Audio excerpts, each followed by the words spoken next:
Kakadosh Bukatov, Masechet Taanit. Yeah, Daf Gimel Amud Aleph 3A1. Yeah, says the Gemara. We asked yesterday, Isa, if you're going to tell me that Rabbi Akiva holds like Rabbi Yehuda Mitzera, name a Kavateh. So why don't we just say that we were going to mention Gevurot Geshamim on the second day of Sukkot instead of the sixth day of Sukkot, right? So we answered Kasava, Rabbi Akiva holds Kitiv Nisuch Yitera, Bashiu Dichtiv. If you remember the extra Yod of Nisacheha, which is talking about the extra ones, are only mentioned on the sixth day. So therefore, only on the sixth day are you going to mention it. Okay? Next, says the Gemara. Okay, this is where we're basically starting from today. Okay, and it says like this. Tanya, we learned to the right. Rabbi Natan says, right? Bakodesh asech neses shechala Hashem. Right, this is what we say in Parashat Tamid. We say Bakodesh asech neses shechala Hashem. Right, remember we do it with ta'amin. Yeah, you heard? Okay. So Bakodesh asech neses shechala Hashem. The question is, why do we do a double expression of hasech nesech? Bakodesh asech nesech shechal Hashem. We're talking about two different nisuchim. What do you mean by two different nisuchim? It says over here two different nisuchim. Echad nisuch hamayim, echad nisuch hayayin. Nisuch hamayim and nisuch hayayin. Wine libations and water libations. Okay. So now says the Gemara, right? Why don't we just say that they're both of wine? So says the Gemara. If so, lichtov kra. The pasuk should have said hesech, hasech hesech, or nasech nesech, meaning use the same terminology. Hesech, hasech hesech, or nesech nesech nesech. Why two different ones? My hasech nesech. Shemaminat comes teach you chad demaya v'chad dechamra, one of wine and one of water. So it's two different ones. That's why it uses two different terminologies, and it was a double one. So one of water and one of wine. Ela haditnam, but that which we learned in the Mishnah and Sukkah and Bet Mubet, Nisuch Hamayim kol shiva mani. So who's the one that says that you have to do Nisuch Hamayim all 7 days? Because if you remember, until now we just brought down a few machlokot. You do it on the first day, do you do it on the last day, do you do it on the second day, do you do it on the sixth day? But nobody said all 7 days. And all of a sudden there's a Mishnah in Sukkah and Bet Mubet, that there it says Nisuch Hamayim kol shiva. It's every single day. I understand. That's why when we say that it's only going to be 1 day, and then we have to decide which day, whether it's the first, second, sixth, or seventh. So then I understand why we're going to start learning. Do you do it Rabbi Akiva on the sixth day? Do you do it Yehuda Mitzera on the second day? Do you do it on the first day, which that was a Mishnah, or the seventh day, which was a Mishnah? But if you're going to tell me it's all 7 days, what's going on? Mani. Rabbi Yeshua. If it's going to tell you Rabbi Yeshua, so it's only 1 day. It's Shmini Atzeret. It's not every single day. It's not all the 7 days. Rabbi Akiva, if it's going to be Rabbi Akiva, it's Trei Yomeh. It's 2 days, the 6th and the 7th day of Sukkot, not all 7. Rabbi Yehuda Mitzera, it's Shita Yomeh. It's going to be 6 days because it's the second day onwards. So it's not every single day. So that means it doesn't matter which opinion you're going to go like, it doesn't exist all 7 days. So therefore we have a problem here. Who's that Mishnah going like? So answers the Gemara, Leolam. The Gemara leolam really bemet, it's Rabbi Yehuda Mitzera. Really goes like the Shita of Rabbi Yehuda Mitzera, that it's from the second day and onwards. Usfira like Rabbi Yehuda, but he holds like Rabbi Yehuda the matzniti of our Mishnah. The Tram, as we learned in the Mishnah, Rabbi Yehuda says, "Belog ayam menasech kol shemona." Right, with the log, he used to do the nisuch every single day of the 8 days. I mean, even Shemini Atzeret, they used to do the nisuch hamayim. So according to Rabbi Yehuda Mitzera, you're going to take away, right? That's what he says. He's taking away the first day of Sukkot and he's adding the 8th day of the Sukkot. So therefore, when it says Kol Shiv'ah, it is 7 days. But not like the Pashut Pshat that we think that it's 7 days means from day 1 to day 7. It's day 2 to day 8. Capish? So he says, 1 second. According to Rabbi Yehuda Mitzera, why is it that the first day you're not going to do it? The first day, no, why not? So he says, when was it hinted the water? On the second day. So on the second day also. Shmini nami kiremize mayim b'shviyu dermize. Says 1 second. But also on the 8th day, it wasn't hinted on the 8th day. It was hinted on the 7th day. So says the Gemara, Ella, but rather you're right. It cannot be Rabbi Yehuda Mitzera. Because it doesn't make sense. To say 7 days is like a Rabbi Yehuda and you're starting day 7 to day 8. Why do you start on day 7? Because it was hinted water. But there's no hinting of water on day 8. So why did you do day 2 to day 8, which is 7? Day 8 doesn't make sense. Just like day 1 doesn't make sense. So it says you're right. Ela Rabbi Yoshua, it's Rabbi Yoshua. Remember that according to Rabbi Yoshua, you only do it on Shemini Atzeret. Right? That was the Mishnah. You're right. Really, Be'emet, you do it on the 8th day. But why do you do the first 7 days? Right? Nisuch HaMayim, all the 7 days, is because of Halacha Moshe Sinai. It's not because we actually learn it from someone. It's Halacha Moshe Sinai. It has nothing to do with the Halachot of Chag HaSukkot, because we don't mention it until the last day because of it's a Siman Klala.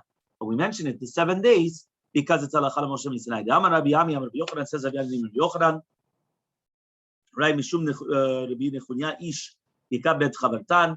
In the name of Rabbi Nechunya that he used to live in Bikab Bet Chavartan, 3 different halachot. It says over here, Eser Netiot, a field that has 10 saplings, 10 trees, which are going to be in a Bet Seah. You're allowed to come and plow the entire field on the 6th year until Rosh Hashanah of Shavuot. And it's not like another field which is prohibited to plow before Rosh Hashanah, the 30 days, because of Tosefet Shavuot. Which means, remember, there's always a din of Tosefet. Just like there's Tosefet Shabbat, you have to add on to Shabbat beforehand. Tosefet Shabbat, you have to add on to Shabbat afterwards. So too there's Tosefet Shavuot, 30 days before Shemitah, you're not allowed to plow the fields. You're not allowed to start working on the fields. 30 days before, right, Shemitah. We learned this a few times already. Starting from Rosh Chodesh Elul. However, though, here it says that if it's only going to be Eser Netiot in a Bet Seah, you're allowed to.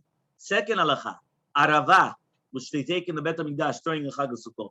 Third halacha, Nisuch HaMayim, that is the 7 days of Sukkot, halacha leMoshe Sinai. All these 3 halachot come directly from Moses, right? From Moshe Rabbeinu and Har Sinai. Yeah? No, Moses. Yeah? Rabbi Yehuda Omer Mishum Rabbi Yoshua. Says Rabbi Yehuda in the name of Rabbi Yoshua. Yeah? We need muzzles and then we need like screen blocking. Yeah? In the name of Rabbi Yoshua. Havel lifnei teva biyom tov acharon shel chag. Somebody that's going to be Havel lifnei teva. That means he's going to be Shliach Tzibur. On the last day of Chag, on Shemini Atzeret, Acharon Maskir Rishon Maskir. So the Musaf is going to mention the Rishon, the Shachrit, no. Yom Tov Acharon Shel Pesach, now on Pesach, the opposite. The Rishon Maskir, the one of doing Shachrit, is going to mention Meshim Rochman Geshem. Acharon, which is Musaf, he's not going to mention.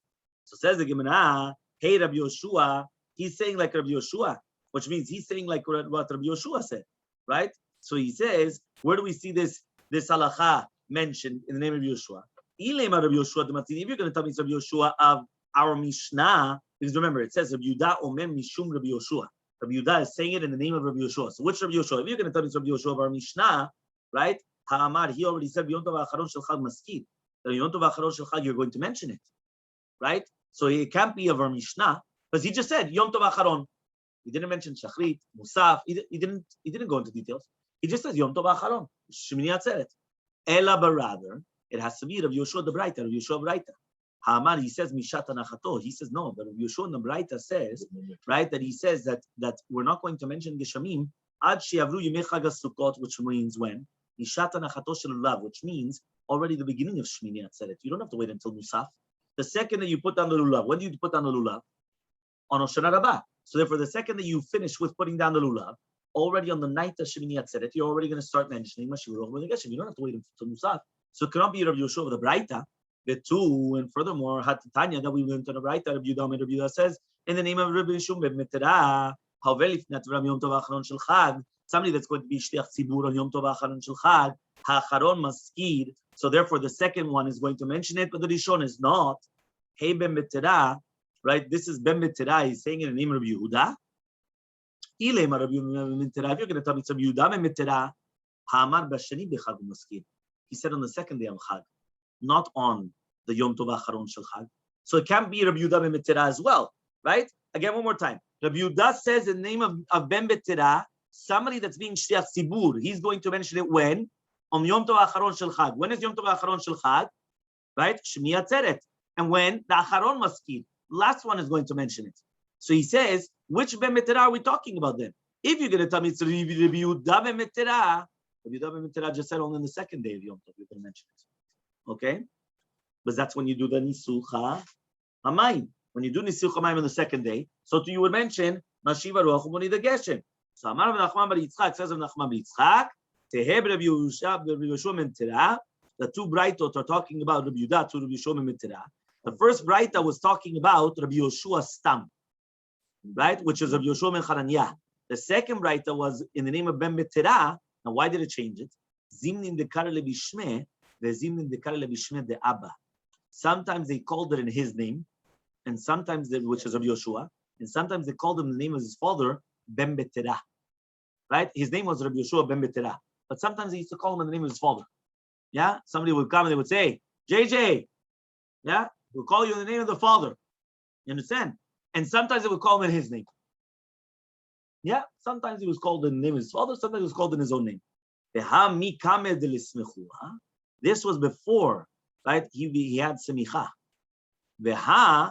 Right? That means before he had semicha, he was called in the name of his father.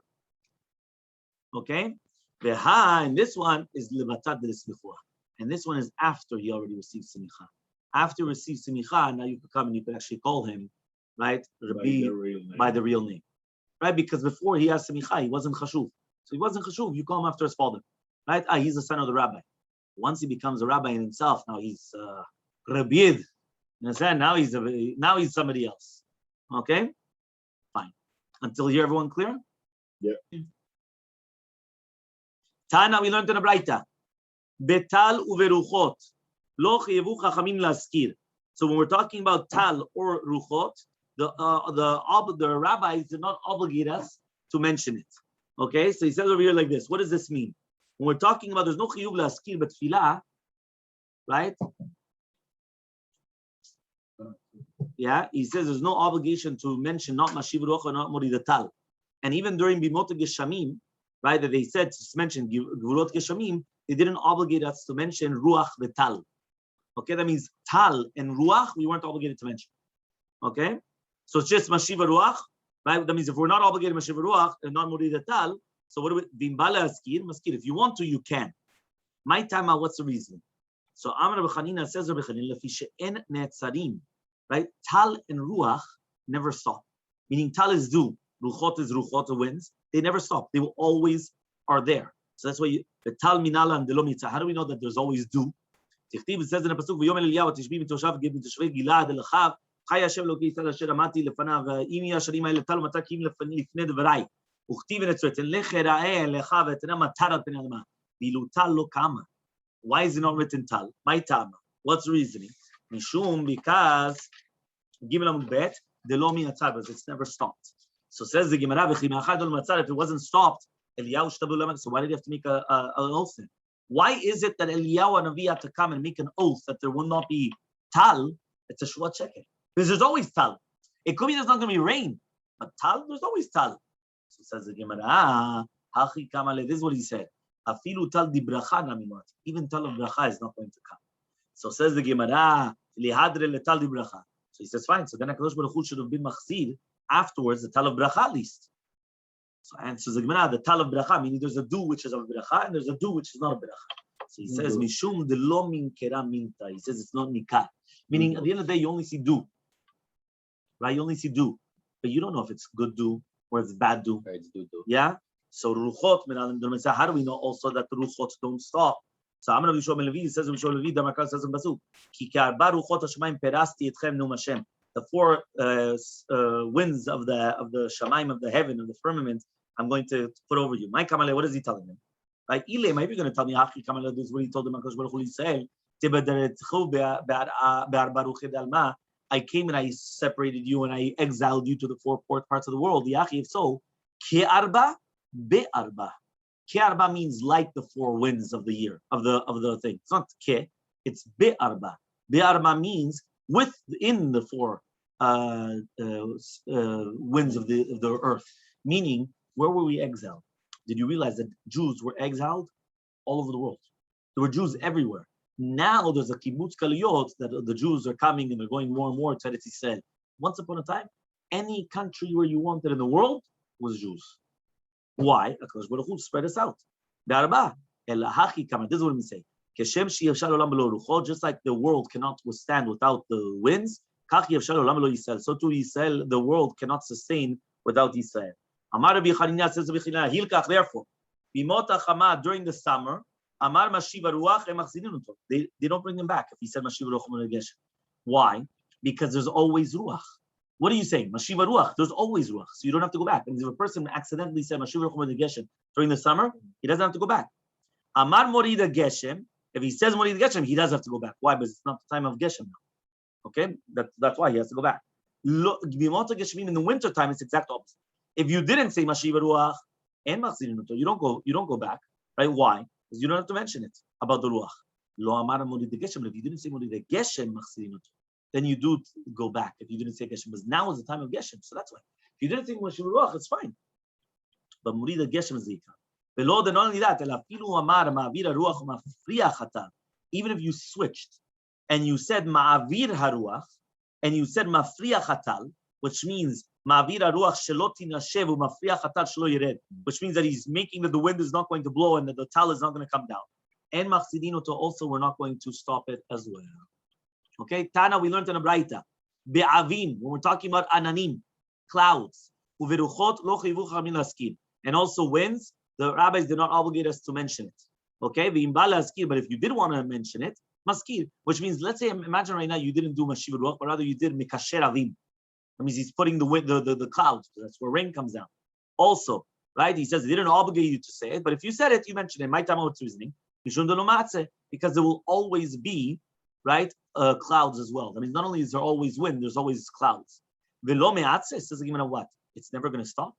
Tani Rav Yosef taught. When it says that HaKadosh Baruch Hu will stop the firmament from giving the rain and all these things, there it says mefurash from the clouds and from the ruchot. So you see from here that Hashem will stop the clouds and the ruchot, the winds. So I tell me, you tell me it's the clouds and the winds. Maybe it's only rain. As if he already told you now there's not going to be rain, so matar is already mentioned. So mani mekayim v'atzaret Hashemayim that he's going to stop the heavens from the clouds and from the winds. So kasha ruchot aruchot kasha avim avim. So now it's a contradiction. Winds with winds and clouds with clouds. So answers the Gemara, avim avim la kashya. It's not a question when we're talking about, right, clouds with clouds. Ha bechorfe, ha beafle. These are the clouds, the avim, which are mukdamim, which are the winter ones, which come before the rain. And therefore those will never stop. But the ones when they're going to be beafle, which is after the rain, that could be stopped. Ruchot aruchot is also not a question, like Kashia. Ha beruach metzuya, beruach metzuya. Sometimes it's a ruach metzuya. The ruach metzuya, right? That's what we're saying. When we said that in a ruchot netzarot, that the winds are not going to be stopped, that's a ruach metzuya. A common wind. A common wind will always come. But the not common winds, that could stop. So says the Gemara, ruach she'ena metzuya chazil lebedare. Says what? Ruach she'ena metzuya is fitting for things. What is it fitting for? For example, for the zriyah of the kash, when you want to winnow, what do? You throw up the straw, and then it separates the chaff from the straw. So you do need it. So says the Gemara, efar ben afata, you could use an afal, you could use a sieve. Okay, and therefore, since you could use a sieve, you don't really need it that much. I mean, even though it's good, you don't really need it because you could use a sieve and then that's it. You don't need anything else. Tana, we also learned that the Raita avim v'ruchot shniyot lamatar. The avim and the ruchot, they are shniyot lamatar. What does it mean shniyot lamatar? They help the karka and they help everything just like the rain itself. Hey chidami, what is the case? Amar Ula v'iteimar Rav Yehuda, says Ula, and some people say it's Rav Yehuda, right? The Batar Mitra, we're talking about after the rain. So Lemeimra de Malyutai, are you going to tell me then that it's something which is going to be Lemalyuta, which is going to help us? V'aktiv, it's written in the Tocha, Yiten Hashem et metarat tzecha v'avak v'afar. HaKadosh Baruch Hu will give metarat tzecha, the rain of your land, avak v'afar. What does it mean avak v'afar? To dust and powder. So he says, the Amar Ula says, V'yitam Rav Yehuda, something says Rav Yehuda. Lezika de batamita. We're talking about the ruach, which is after the rain, which means when you have a wind, which is after the rain, it comes and it brings up this avak v'afar. It brings up the dust and the dirt and everything. So since the tivua is still lach, it's still moist from the geshem, and all of a sudden it's going to cling to it, it's not going to be good. So it says the Gemara lakasha. It's not a question. If it comes the ruach, which coming calm wind, so then it's going to be okay. But if it's going to come with a strong wind, that's going to destroy everything. That's why it's going to be ma'ale avak, right? If it's going to come with a strong wind, it's going to bring up all the dust and dirt, and it's going to cling to the straw, and it's not going to be good. But if it's a soft wind, it's going to be okay. Rav Yehuda says, Zika de batamitra kemitra. Do you know that the wind after the rain is like the rain in itself, which means it's very good like the rain. Iva de batamitra kemitra. Also the avim, which are the clouds after the rain, are also like the rain. Shimsha de batamitra, the sun after the rain, hitre mitre, is actually going to be like two rains. You look how beneficial it is to have sun after the rain. Wow. It rained and now you have the sun come out. That sun now counts like two rains. Okay, look at what you understand, which means that it's going to help. Huh? Yeah, 100%. So the mute mai. What is it coming to exclude then? The mute gilhe delelia says it's barak, the thunders, which are mavrik balayla after the matar. The shimsha de bene karche, or the zichat hashemesh, when you have the sun with the sun's rays, which are coming in between the clouds after the rain, because then it's actually not going to be good. Okay? So Amar Rava says, ma'ale tilgaleture, the sheleg, right? This is talking about now the snow. It helps for the mountains, kechamsha mitre le'ara, just like the chamisha geshamim to the karka. Meaning for the mountains, snow helps like 5 rains. Okay? Shneimar says in pasuk, ki lasheleg yomar heve aretz vegeshem matar vegeshem mitrot uzo. HaKadosh Baruch Hu is telling the sheleg, the snow, to go down to the land, and the sheleg is like geshem matar geshem mitrot, geshem matar geshem mitrot. Right? But mitrot is lashon rabim, it's plural. So for it's 5 in total. Okay, so for one snow is like 5 rains. Rava says talga, which is sheleg, right? Leture to the mountains, mitra razia is like the matar, which is coming down strongly, lilane to the trees, mitra nicha, and the soft rain, lepere, which means many times you have different types of rain. If it's a very strong rain is good for the trees, but it's not good for the fruits. If it's soft rain, it's good for the fruits, but it's not good for the trees. Okay, urpela, right, which is dalad mubala from the top, 4A1. Urpila, afilu lepartida due kala mehanyele. Now geshem dak, which is very, very small rains, even for a garin, even for a seed, which is underneath the ground, it's going to help. Why? Because it comes and it starts coming and growing. My urpila, uru pile. Which means that it's going to close the crevices, because when it's going to come and start growing, it's going to help. And then we continue with Hashem tomorrow.